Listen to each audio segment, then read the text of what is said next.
Lisa from Mobile Tech Review, and today we're looking at the LG Escape on AT&T. It's only $49.99 with a 2-year contract, but it's actually a pretty nice phone. It used to be for $50. You got a chunky, ugly, and not very fast, not very good screen phone. This one has good stuff like Qualcomm S4 CPU and IPS 4.3-inch display. Thin looking, stylish, not bad at all, and we're going to look at it now. So the LG Escape is an Android 4.0 ice cream sandwich phone, runs Android OS 4.04 to be specific, with a 4.3-inch QHD 960 by 540 pixel IPS display. You know, LG does nice IPS displays, and that's what you get here, which is a pretty nice deal for a phone, again, that's only $50 on contract. A couple of years ago, even a year ago, if you got a $50 Android smartphone, it was very low resolution, it was chunky as all heck, and not particularly fast, and that's not the case here. Though there are some other smartphones on AT&T that have now been reduced to that price because they're older phones. This one is launching at that price, just like the Pantech Flex, which is also a very good phone for the money. If we take a look around the phone, you can see, well, big display dominates, and if we touch the screen, you can see we have our backlit capacitive buttons here, and you can adjust the backlight timing for these. You can set it to even be always on if you like, which is kind of a rarity these days. That's nice. The display itself doesn't have an ambient light sensor, which is interesting, so you set the brightness where you want, but you can't set it to automatically set brightness for you. Front face, typical LG, kind of squared off corners. We've got the chrome ring here, not bad looking phone at all, and from the side you can see it's very thin.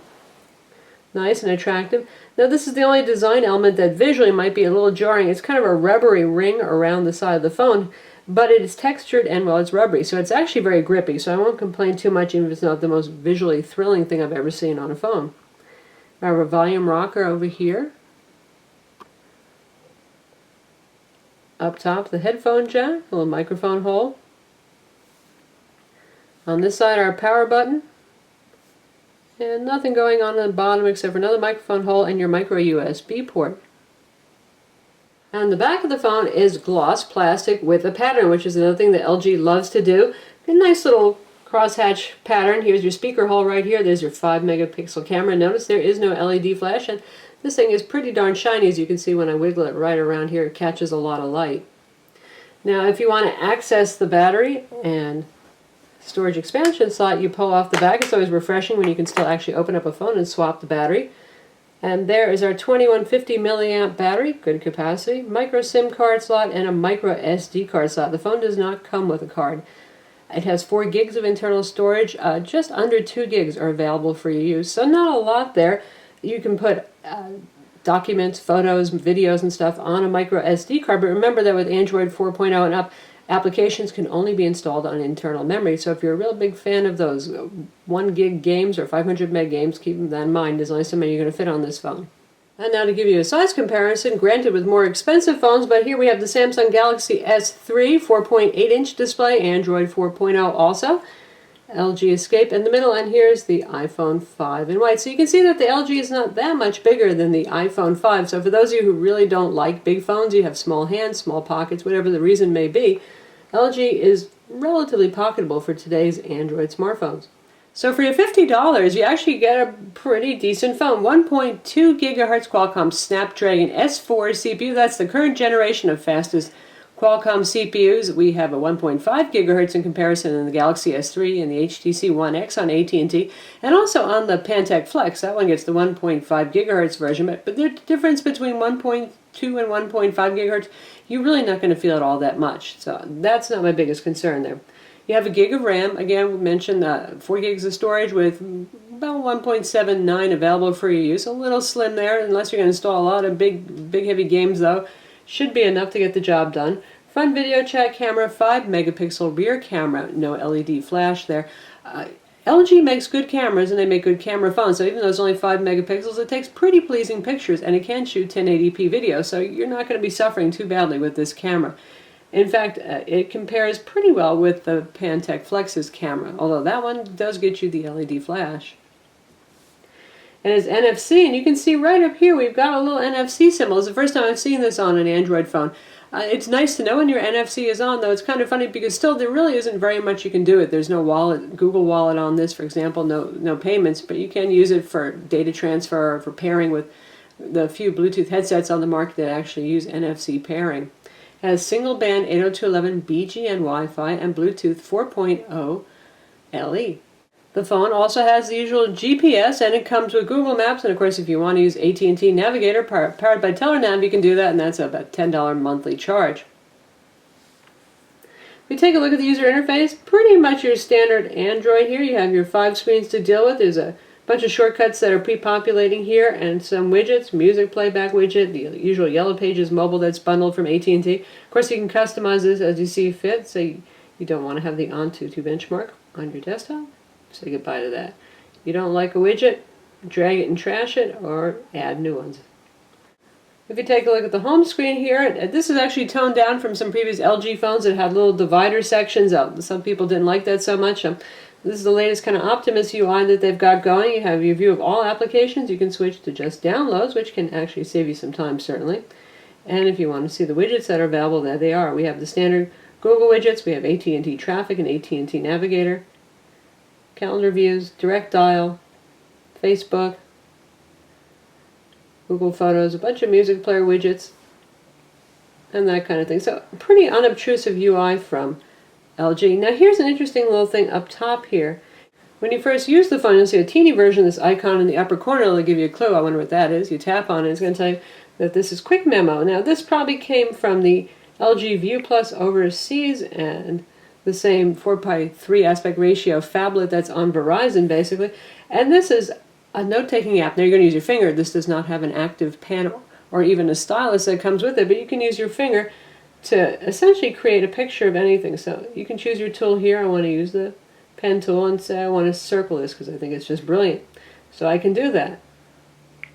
I can switch to that tool right there, and I can erase if I actually didn't mean to do that. You get the idea. So you can socially share it. You can save it if you want. What it's going to do is it's going to basically save a screenshot with your markings on it. So that's a kind of handy feature, and that's available anywhere. So say we're on the web browser, we want to do the same thing. So here we are loading our own web page, and we just choose Quick Memo again, and then I can start saying, oh, I'd really like to read that review of the Kindle Paperwhite and share it maybe.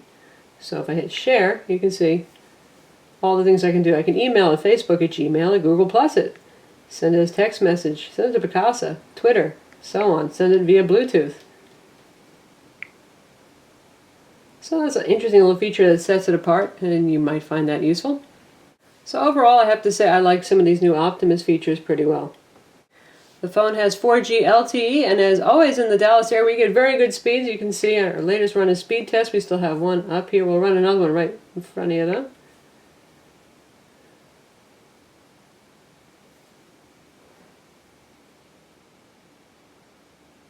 That's pretty insane speeds, isn't it?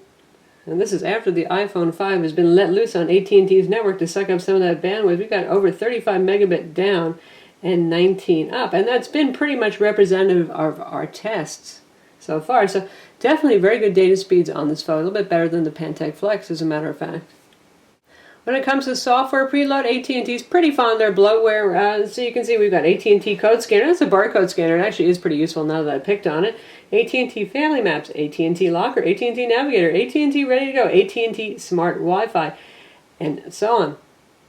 We have the standard bundle of Google apps, the YouTube Player, Gmail, email, all those goodies. AT&T Live TV here if you want to pay for their Mobi TV-based streaming TV service. Notepad application, we've got Quick Light for video chat, though probably a lot of you are going to use Skype or Google for that instead. And Polaris Office is on board. And this is actually a full version of Polaris Office. As you can see here, I can create a new document. It's not just a viewer, so say I want to create a new Word-compatible document. There I go, and there's my little user interface to do that. If you are diehard, you could actually hook up a Bluetooth keyboard to this to have an easier time typing. Speaking of typing, I like the keyboard on this really well. Not that it's such a super-duper special layout, but LG really got the screen response and the haptics down nicely, and I find it very accurate to type on. Now, I use mostly Android phones, but I have to admit that the iPhone and Windows phones have had the best keyboards in terms of just being able to type quickly and accurately, and this one is also very good, so a little extra kudos to them for that.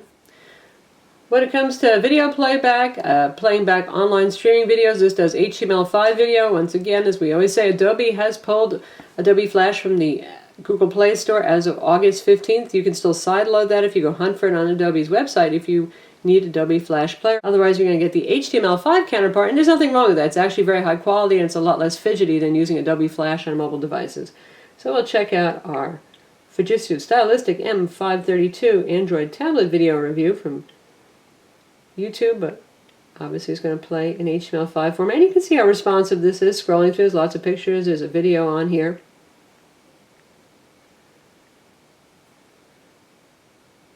QHD display, reasonably sharp. That's a decent resolution for a 4.3-inch display. IPS, always nice. I will say it doesn't seem hugely bright to me, and that means that I can have a hard time combating glare. And it's playing just fine.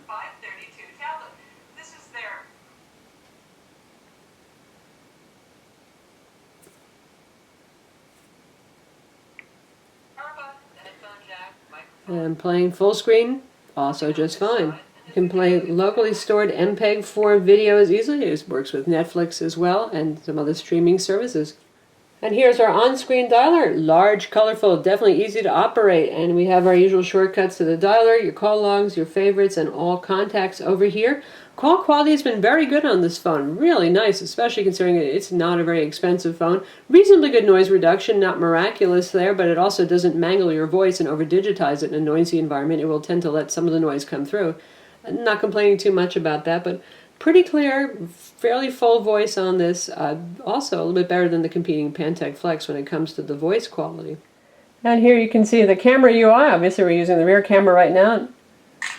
Shot times are pretty quick there, and you've got a variety of settings. You can switch between the cameras here, mute the microphone, choose all sorts of things like autofocus versus face tracking focus, brightness, your image size, your scene mode, ISO, white balance, color effects, geotagging, shutter sound, auto review, so a good number of settings there.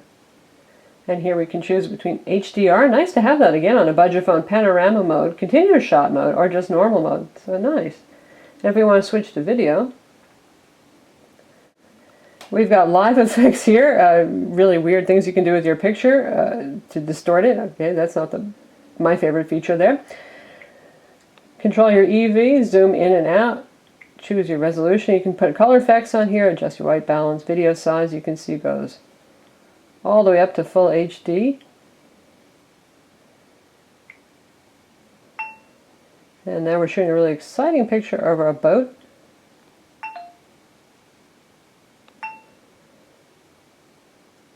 And there we're taking a picture of our boat at the same time. So you don't have to get a $200 phone to have that feature. And now we're playing Dead Trigger, a demanding 3D game, to see how this can handle gaming. And you can hear the speaker level. It's at about 50% right now. Not the world's loudest, but gets the job done. We're going through our little tutorial right here.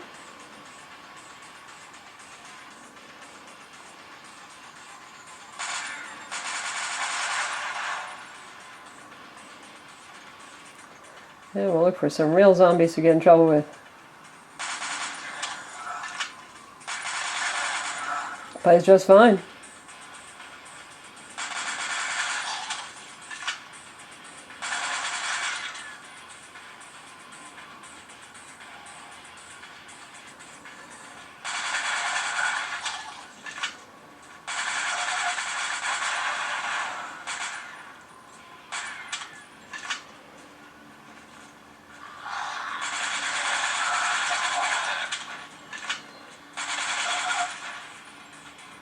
And we have killed off all our zombies in the training level. Game plays absolutely perfectly. So for a $49.99 phone with contract, you can do plenty of serious gaming on this thing. So that's the LG Escape, available now on AT&T for $50 with contract. Depending on who you go through, you might even find it cheaper. And I have to say, it's a really nice phone for the price. It's fast. It has a pretty decent IPS display on it. It's slim. Not bad looking. Certainly doesn't scream, I'm a budget phone. You get this nice reflective back right here. You can do Morse code with it if you need to. Does show fingerprints, as you can see, but it also cleans up pretty easily. All in all, a decent phone. I'm Lisa from Mobile Tech Review. This is the LG Escape, and don't forget to subscribe to our YouTube channel.